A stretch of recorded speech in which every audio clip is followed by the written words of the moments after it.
I was quick with mine, then that means we're always arguing. Right. And then it becomes... That's one thing my wife's very good. She's not a argumentative person. You know, I mean, she might snap out every now and then. I understand. You know, but know, we've seen it. The argument and oh my God, I can't stand that. Yeah. My wife is not like that, and you know, God bless you with that right there, because we were able to really move forward with some things because of her continence, because of the aura, and the fact that she was able to hold it and then let it come. But that made me sick. Yeah, that right. Because she was holding it. I was holding so much. Where it got to the point where I was just felt completely helpless and hopeless. I love you, I want you, I need you. Let's maintain our sacred waters. We understand that murk and mire can get all up in your sacred waters, and we need to clear those waters. We need to freshen those waters, because that murk and that mire could have us contemplating and even saying the D word. That's right. Divorce. Okay? And we have been there. We know a whole lot of other couples have been there. And so how can we deepen the waters so that we can solve the problem and not dissolve the marriage, right? And so if you guys don't mind, Vincent and Elise, introduce yourself to us. Well, I'm Vincent. This is my wife, Elise. We are all the Cartwrights. Yes, and how long have you guys been married? 9 years. Okay. Together 10. Okay.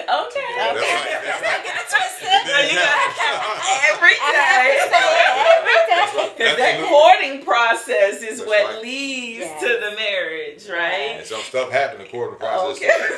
You know what? You always go in there. And so you guys were a part of our Authentic Love experiences, and you were a part of the launch of Freshen the Waters, which is the exclusive invite-only live event under Freshen Waters. So tell us about your experience and being a part of that. Wow. First of all, it was amazing. Oh, yes. And after the session, I started thinking, wow, you know, I had to put in a verdict. And I found that y'all was guilty. Okay. They was guilty of one thing, of being excellent. Oh, wow. Guilty of being excellent. Excellent, yes. And, you know, the sessions is and was amazing. You know, we was blessed to be in the authentic one, and now we're here for the sacred waters. The sacred waters. And, I'm telling you, it's been amazing. So people are probably wondering, like, what is sacred waters, right? And so we, like any other couple, went through turbulent waters. The ebbs and flows of life just kept bringing those waves, those billows, those storms, and I was ready to quit. I actually said, I'm done. And I said it about 3 times within the first 5 years of our marriage. But that last time where I was completely in a crisis mode. I was suicidal. I couldn't see my way out. And there's so many things that led up to me being, suicidal. It wasn't one particular thing.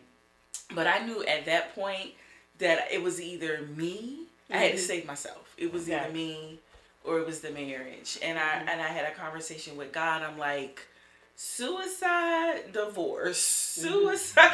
You know, I could, get into heaven, with a divorce, but didn't quite know God's extent of God's mercy if you committed suicide. Right. You know what I mean? Like we say, nope, that's done. Once you do it, that's it. But we don't know God's grace and we don't know God's mercy, right? But I wasn't playing Russian roulette with my eternity. You know what I mean? Right. And so I was like, then the divorces, I got to walk away from this marriage. And what I realized over the years is that it wasn't that I did not want to be with my husband. It was that I did not have the skills, the knowledge, and the wherewithal to resolve and to dissolve the problems that was in the marriage. Yeah. And when you feel like your back is against the wall, you can't see light at the end of the tunnel. Absolutely. You're talking, you're communicating, and it's like you're two people that's just butting heads and hitting a brick wall, and no one is giving, nothing is giving, and it's like, this is it. You have gender differences, personality differences. Right. We were in business. We had ministry. It was family. I mean, financial struggles. Not in the sense of us not having money, but just being in that first 5 years of business and what it takes to get a business up off the ground. And we being real special folk, we had more than one business venture going on at the same time. I do not advise anyone to do that, and so it was during a conversation that William and I had, and I was like, wait, our waters were too muddy. We did not prioritize our marriage. Everything else came first. We need to create sacred waters. That's right. Because when your waters are sacred, you create and you maintain a boundary. That's right. When you think about something being sacred, it is, you respect it. You're in awe of it, and you do everything to protect it. Yes. Right? Yes. And when you think about like the national parks, around the world, they do everything that they can do to protect the land and the water, to keep it in its natural habitat, to preserve it, so that animals that naturally live in that habitat do not go extinct, so that the water can remain fresh, right? And it's just like, wait now, I need to treat this marriage like it's one of those national parks. That's right. Okay. Don't let anyone attack and get in between that. Period. Don't let them get in between. The person, place, or thing. The person, place, your vision, your business, your ministry, and we had to learn that. Wow. And that's what Sacred Waters is all about. Wow. It was birthed from pain. From near divorce, from physical separation, and a myriad of other things, from A to Z, 1 to 1,000. Did you want to share? Absolutely. And another thing for some of us who are, in business or in some leadership positions, whether great or small, as a leader, even though I was surrounded around other leaders, we're talking about pastors, we're talking about mentors, they were somehow related to the business. We talk about muddy waters. Right. And so I didn't even share what I was going through because I was afraid it will put a negative light on the business partnership. I felt like I would be considered a liability. And it's a shame that we can't go to some of our traditional places that we would want to go to, like the church. Sometimes you go to the church and they put your business, they judge you. You have to find a person, sometimes outside of your arena, outside of your community, to talk to. Because if I would have had someone to talk to, if I would have been able to be gut level honest with somebody, I think we could have handled it in a different way. Same thing with my wife. We were both in the limelight, and we still are. In leadership positions, and we just did not feel comfortable going to some of the leaders that were Yeah. right around us. Right. Yeah. And we have a spiritual leader who, you know, Dr. Carolyn Tabb, who's like always been there with, you know, with us and for us, you know, but, you know, she has her own life and she was doing her, you know, her own thing. And trust me, whenever we needed her, she was there. But it's like day in, day out business. You know, it's like you take a licking and you keep on ticking. Right. You know, like you believe that concept. And it's like, okay, well, this is a part of business, or this is a part of ministry, this is a part of life, and you keep going and going and going, and you never realize that you never engaged in self-care. Right. You never processed any of the stuff that was going on, and it just kept piling and piling and piling up. And it just, you know, caused the both of us to break. And it was crazy because I didn't know that he was on his breaking point. It took him, you know, about 2.5 years to say, I was there too. I was holding on by a shoestring. That's right. That's right. And he was like, I didn't even realize I was holding on by a shoestring. That's right. And it was just amazing that we were both at a breaking point, and it manifested in completely different ways in our lives. And we had so much radical acceptance that we both had to face on a personal level, on a spiritual level, and then what we allowed to occur in our marriage for the sake of the purpose, the business, the cause, the success, you know, the this, the that, you know.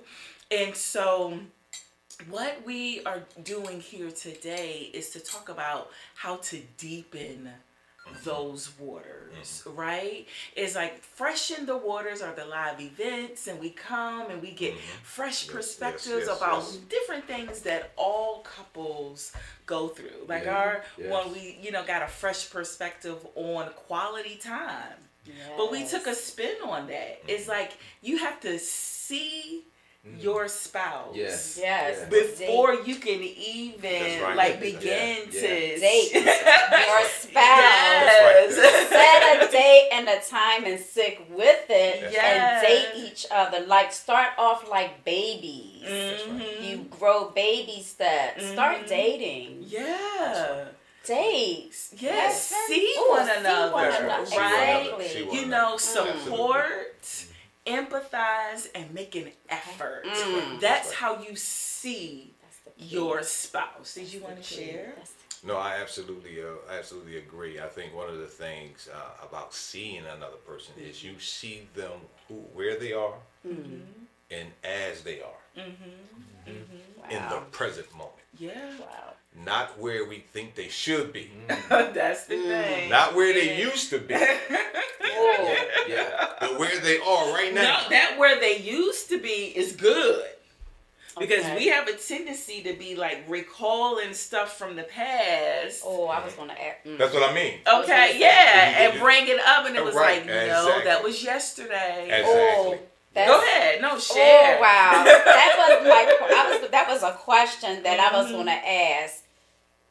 Is it wise to bring up the past, or just leave it behind and just live with the present?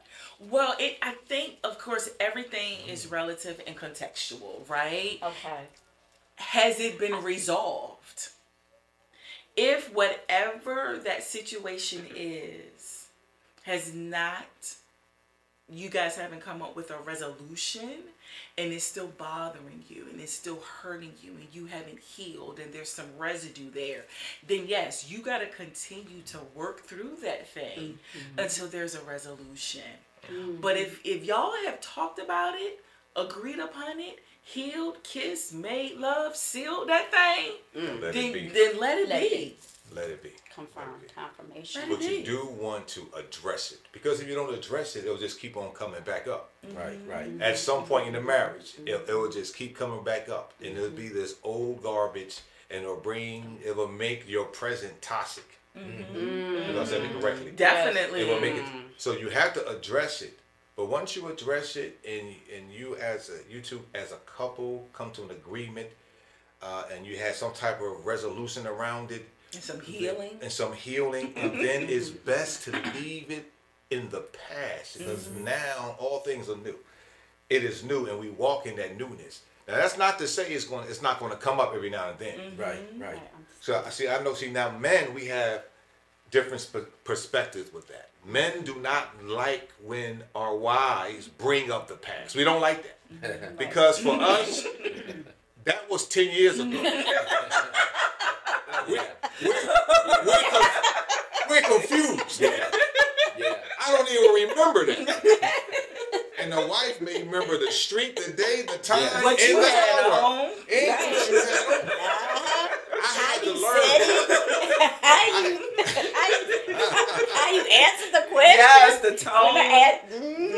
And then it's like, I don't remember, you do. Let me remind you. Let me remind you what you exactly.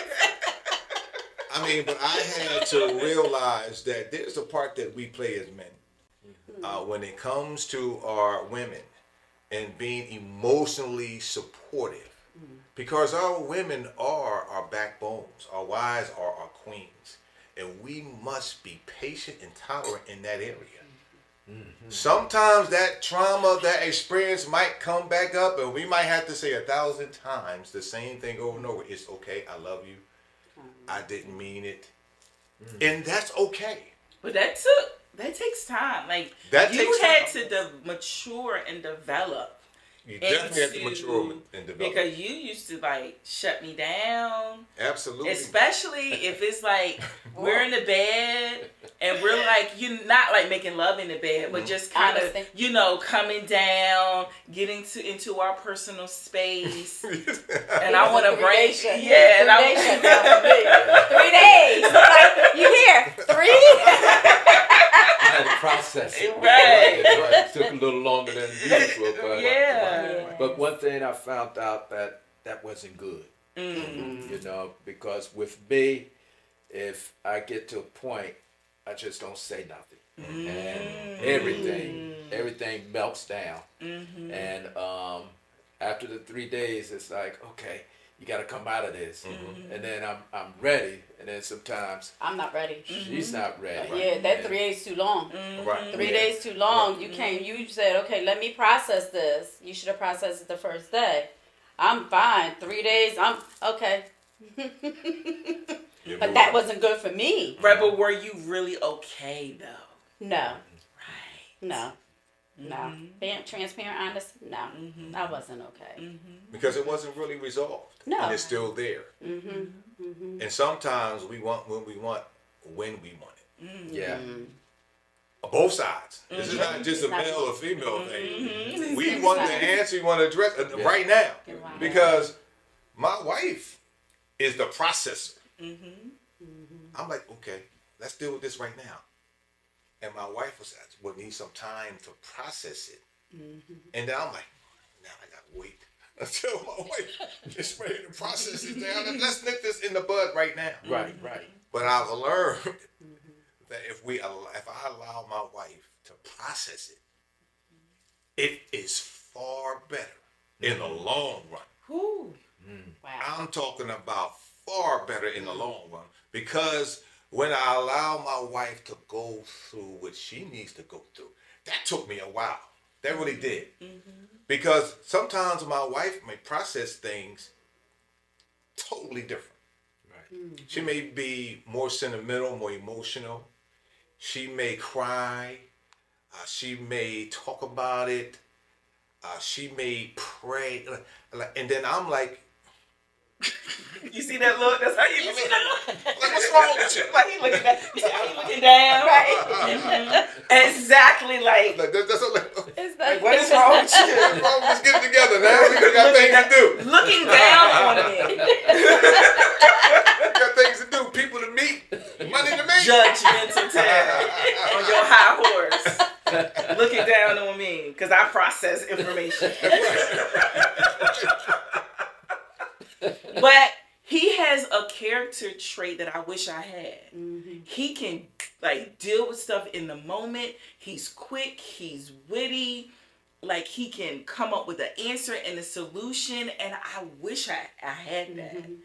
You know, but there's a positive and a negative to I think it was called an Achilles heel.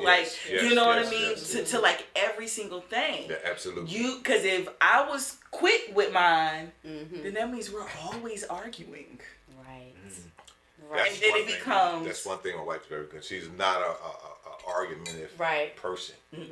You know, I mean, she might snap out every now and then. I understand. You know, but know, we've seen it. The argument and oh my God, I can't stand that. Yeah. My wife is not like that, and you know, God bless you with that right there, because we were able to really move forward with some things because of her continence, because of the aura, and the fact that she was able to hold it and then let it come. But that made me sick. Yeah, that right. You know what I mean? Because she was holding it. I was holding so much. Where it got to the point where I was just, I felt completely helpless and hopeless, and that's not him. That was my own internal struggles, and you know, having that overcome, you know, my own trauma, and you know, just so much residue from my past just kept showing up in the present.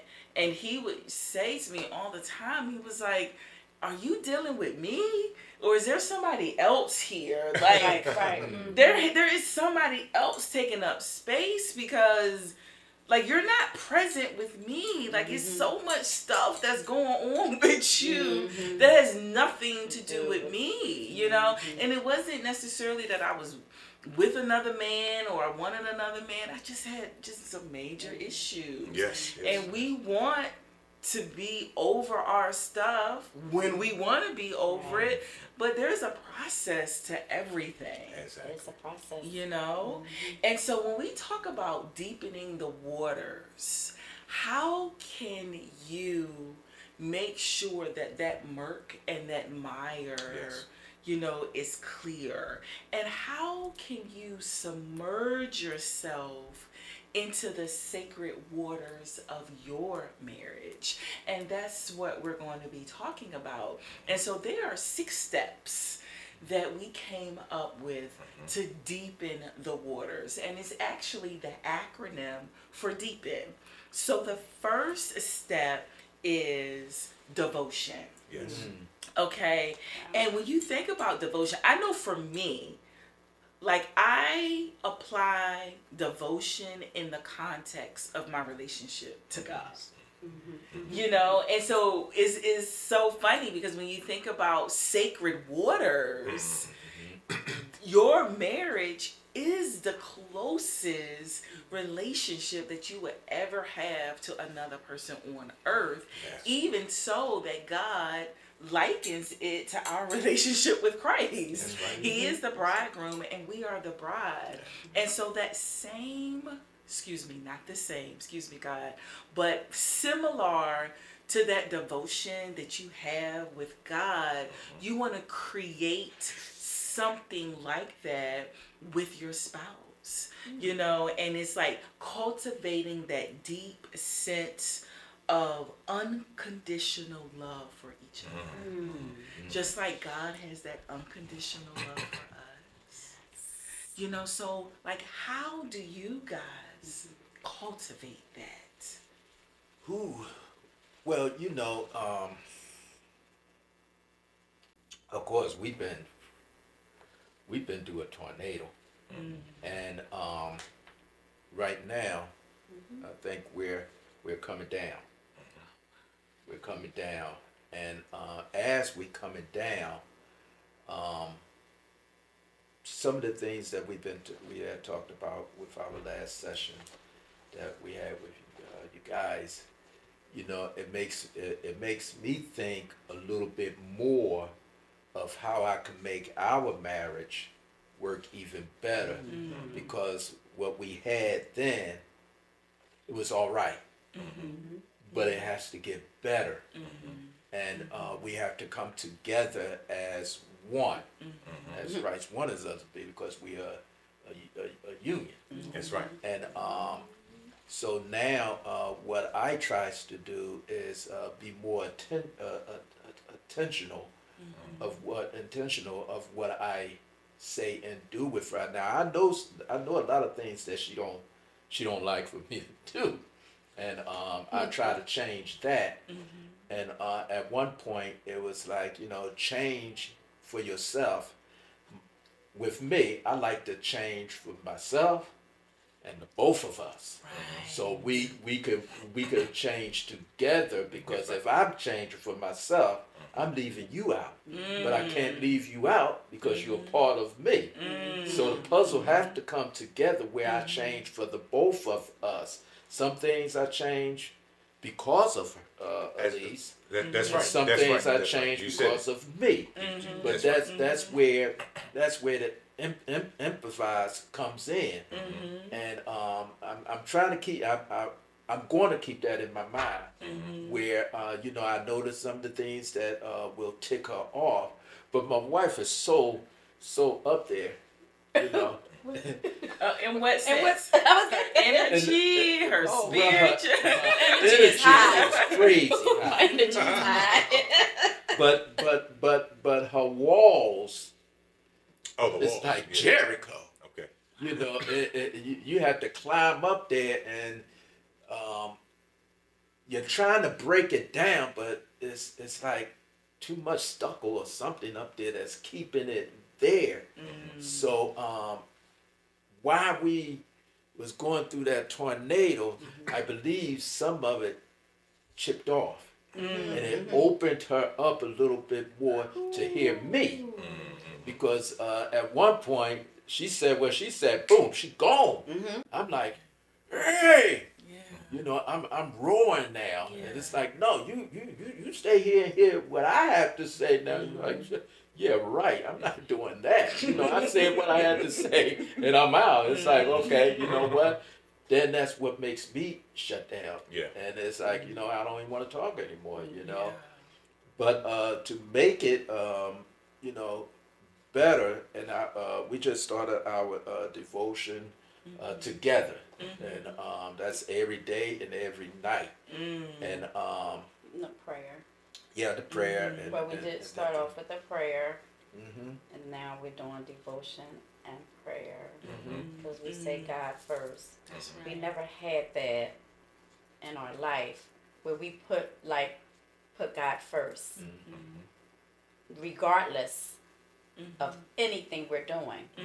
He has to come first. That's right. Because we allowed that devil to get in between us, and that turmoil was like flat on our face. And the enemy, first of all, he don't like the union, so he's gonna use anybody and everybody and anything to break it down. Exactly. And that was our problems. Our children was our pretty much downfall, because she said something about my children. I'm like, yo, what about yours? And we go back and forth, and I know and the waters were getting murkier and muddier and muddier and muddier. Exactly. We were splashed with mud. Oh yeah. So our whole body was full of mud. Yeah. Wow. Yes. We was emerging. Yeah. It was like quicksand, Yeah. Faster we move and just chopping at each other, we were sinking. We were sinking. Wow. And so now we're telling each other, no matter mom, father, children, sister, brother, it's about us. That's right. And how we going to work it out. Sacred waters. Yes. Sacred waters. Because right now in our lives, my sister has a little thing with my wife, and I'm like, wow, let it go. But I know she didn't let it all go because of the things that she seen us go through, and she didn't like because she loved me. But the thing is, I want to say to you, we are all right now. But I need y'all to be all right and be, together with our marriage, because But we're not going. I'm not going nowhere, and I'm not going anywhere either. But it's who you allow in your marriage, in your life, and what you tell them, and how you tell them. Right. It's two sides to every story. I would never. I'm not going to bash my husband at all, but at the same time, we have to be careful what we tell our family. Because when you wind up back together or working at it, then they get upset and still hold on to everything. And then you're taking it out on me, and then I'm saying, you don't know me. You see. No, I gotta give you props. Okay, all right. And then I want to, because this is a teaching moment here. He would say that to me all the time. It's only like 2 people in the world that I would like completely share everything with.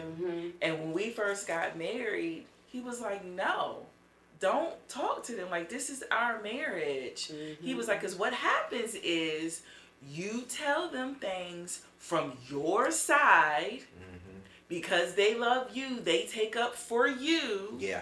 And then when we have settled the argument, you never go back and say, oh, we good now. Right. Or I was wrong. Right. Or this is the part I played. Or girl, I was tripping. And then your loved one, family, friend, whatever, is left with, what you shared with them. And then they're looking at your spouse with a side eye. And even they may be like, it's always in the back of their mind. Yes. Of what you stated. And I used to get so upset with him because I was like, you are taking away my support system. See, there's 2 sides to everything. And we both had to come to a medium. It's like, I understand what he's saying. Like, no, you can't tell anybody anything about us. But I'm like, I need a support system. Right. Because just like he said, he couldn't talk to anybody. And it eventually tripped him up. It's like, so where do you balance keeping people out your business, but going to people who who love you and who have your back unconditionally to get that support? See. And go ahead, I'm sorry. See, I just came across, I don't know, it was a video where the husband was talking about this same thing that we're talking about. And he said that if you, when the people that you call, when you're in a heated moment with your spouse, should be people that would defend the other one. And not you. Right. Because he said, I asked my wife, who do you call? And she gave him about 4 or 5 people that she will call, and all of them defended her and came against him. He said one of the most profound things I never thought about, but it kind of confirmed everything that we've been through and what we were talking about, is that when you call someone you're going through, they should be someone that's going to call, that's going to encourage you to stay with your life. That's going to tell you all the good things. They're going to say, you better not leave that person. That's right. This woman has been good to you. This woman was there for you in 1998. This woman was there for you when you were down. You need, when we have those moments when we do need to reach out, because we do. We want to get somebody who wants to keep the marriage going. Oftentimes we look for somebody to side with us. And what that does is add fuel to the fire. It muddies the water. So we have to reevaluate that system. There is value to having a support system. But you have to be careful because you think you would think if you call your family, you think it would be okay. Well, no. And that was one thing that I had to learn, because our family is really, really close. And I had to set some boundaries. Even though I thought I had some boundaries there, I had to set some boundaries, because there's some things that this marriage, this union, it interrupts. You can't just knock on the door and come on in. Because it's just not me and my sons any longer. It's not just me. You know, and so that might be something just for us. But you know, you can take that however you want to take it, and apply it wherever it needs to go. Yes. But there's another thing that you said real quick. You said the tornado that you guys went through chipped down that wall and gave you it's like a window of opportunity. Yeah. Yes. Yes. That you could speak, that you could hear each other. And I always say, everything that's good for you does not always feel good. Yes. Sometimes what's good for you do not feel good. Sometimes it hurts. You go through some pain, you go through some disappointment, but at the end of the day, there's light at the end of the tunnel. Go ahead, Doc. Yeah, no, I mean, this is so fruitful and productive. I mean, I'm just listening to this and just reflecting on those very early conversations that we had and the hurt and the pain. And speaking of family, he is very close with his family, and I don't have those same family dynamics. And he couldn't understand. It's like, I'm not from Philadelphia. I'm like, my closest family member is 2 hours away. You know what I mean? Where I'm from originally is 5.5 hours away in, you know, the Norfolk Tidewater area. And I'm like, you know, your grandma live, you know, 5-10 minutes away. And, you know, and I'm just like, I am not only new to the city, not only am I new to marriage, but I am new to your family and your family dynamics. This is a huge adjustment for me. And I like went along to get along, but half the stuff I said yes to was because I knew it was important to him. Not that it came natural for me, or that I even wanted to do it. But I'm like, if you marry someone, because when we ask each other, what are your core values? When we talk about the courting process, right? That was one of our questions, like, what are your core values? He said, my family. And I said, autonomy. Like, I need to be able to, because that's where I come from. That's right. But so even though we said that to one another, you don't understand how that plays out until you're in the marriage. And so what happens is, with me being the woman and the wife, I submitted to his core value of family, but he couldn't understand my core value of autonomy. And at first, I thought he was doing it on purpose. Yes. I thought he was just being nasty and being mean. And then it's just like, he doesn't know what it's like to be, I don't want to use the word independent, because, you know, he's a man, right? But that, like, his family is always there, has always been there. He has his mother and his father's side of the family. You know what I mean? Like, he is like the fourth, so he comes from a legacy and knows where he comes from. His son is the fifth. Like, those are completely different family dynamics than where I come from. Okay? So I tried to be a part of that. Definitely did. But he didn't understand my internal struggle with that. And when it got to the point where I had to set a boundary and was like, I have given so far beyond what is natural for me, and this is hurting me, and it's somewhat disrespectful. Right. So you get to a point where there's a no return, and a part of maintaining our sacred, well, first of all, we had to create our sacred waters.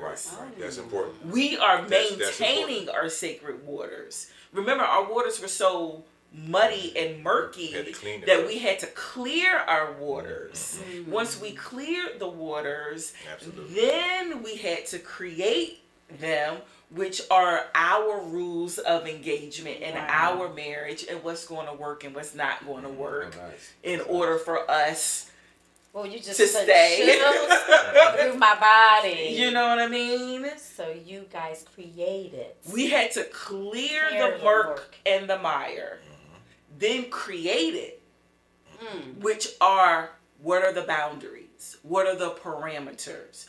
What's going to work for us? Communication. See, right? What is our definition of power? What? Our definition of power is the ability to define your own reality and have others buy into it. So check it. So we had to define our reality. What was going to work for this union. Exactly. For this marriage. And then we had to communicate that. Effective communication. To other people. So they could buy into this marriage. That's right. See, because we've had 3 marriages. And Esther Perel, who is a famous relationship expert, she talks about how you can have multiple marriages with the same person. Meaning that pretty much you go through seasons and you go through phases, right? That's true. So we are on our 3rd marriage. That's right. Or our 3rd phase. That's right. The first phase, it was muck and mire. The second phase was clearing the waters. This phase, we are maintaining. And as we go and as we encounter new situations, different situations, we find ourselves talking about those rules of engagement. That's right. Setting those boundaries. It's a spiritual warfare. And then working it out to maintain it. It has to be together. It has to be an agreement. It has to be a union. It has to be as one. Yes. Because if it's one-sided, it won't work. That's right. And my famous line is a song. I say, "Don't disturb this groove." Yeah. We're in the groove. Yeah. Don't disturb it. Not even self is allowed to disturb this union, to disturb this groove. And when we have to, this is not something that just happens. Because I like the word that you use. You said with intent. You have to intend this to happen every day. And when I heard your story, because I love you guys as a couple. I love you as an individual. But I love you even more as a couple.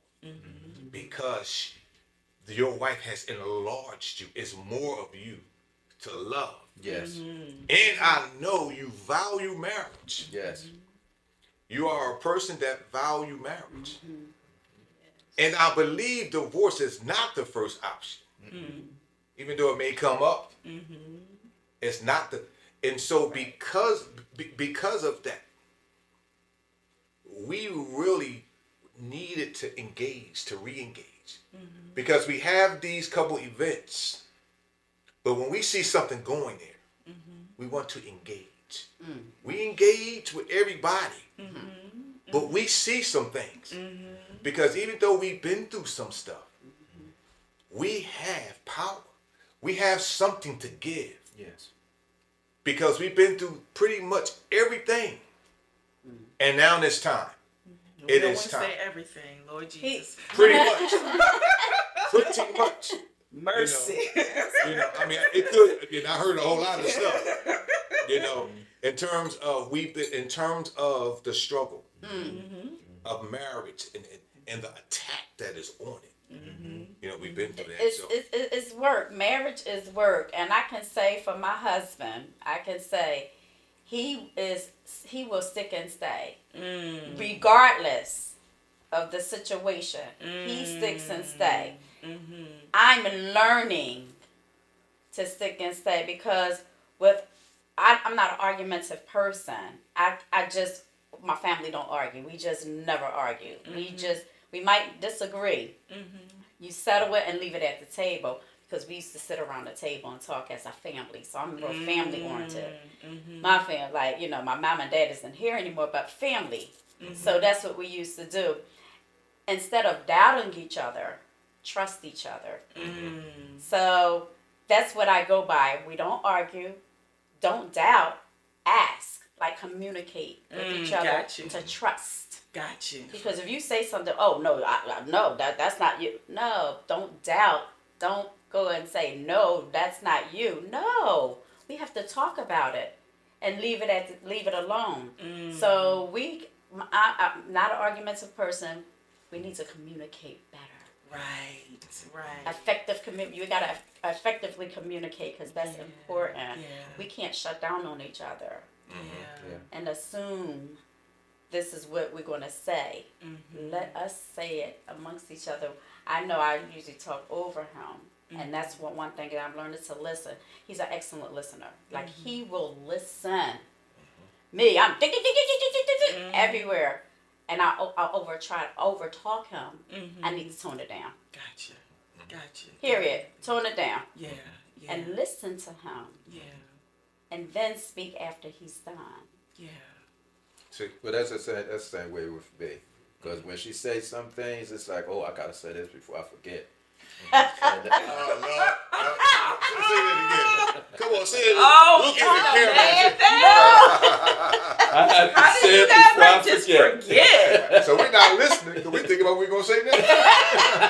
Jeez Louise, man. Yeah. This has been so wonderful. And we really have just like talked about the first step in deepening the waters and making sure that you have that devotion, that you view your marriage and your spouse with that sense of, I am devoted to you, I am going to love you, and I'm going to do it unconditionally, and I'm going to take the time out to learn you, to get you, to understand you, to accept you.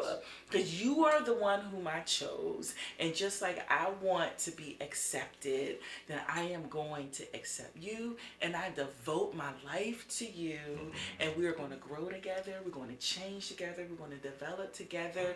We are going to do it together. Us. As one. Because there is no individual. There's no I or me. Us. That's one thing I'm trying. We're trying to get my husband to say, because he's so used to saying I and me. I'm used to saying us and we. So, and I am accepting. Sometimes I correct him a little bit. I be like, you mean we and us? And he's like, babe, I'm trying to get. And now I understand. Before it's like, you know what? You're always going to say that. So now I'm understanding. Patience. Patience. Exactly. Because I guess I have a one-track mind. And if I'm riding in the car and we're going to go and get someone, and they ask, where are the children might ask. I said, I'm here. I'm different. And I say, I'm not here. I said, you're in the car by yourself. They ask me. Because they're your children and they're asking their father. Yeah. So, but with me, I'll just say we. And my son might call and say, Mom, where are you? And I say, oh, we are going so-and-so because that's your orientation. Right. And I'm not used to, if it was me by myself, then I would say, oh, I am. Right. But I say, oh, we. And he said, oh, well, tell Pops I say hi. That kind of thing. It's like, okay, he's in a car. We are in the car together. You know what I want to say about that? That's a learned behavior. And that some things are instilled in us. But when we talk about sacred waters and not disturbing this groove, be patient. Because don't sweat the small things. Because if you or you, either one of you are separated from each other right now, you will begin to think about some of the things that was so important to you at that time. But when you are sick, when you are separated, you begin to see what is really of value. Yes. And then you begin to don't sweat the small things. I would say that. I would say as we close and as we recap some of the things that we talked about in terms of our phone conversations, who we reach out to, our support systems, that whole 9 yards. You don't want to be the person on the phone assassinating the character. Yeah. Because sometimes we may not look at it that, but you're assassinating the character. Wow. Yeah. Be careful. Speak this.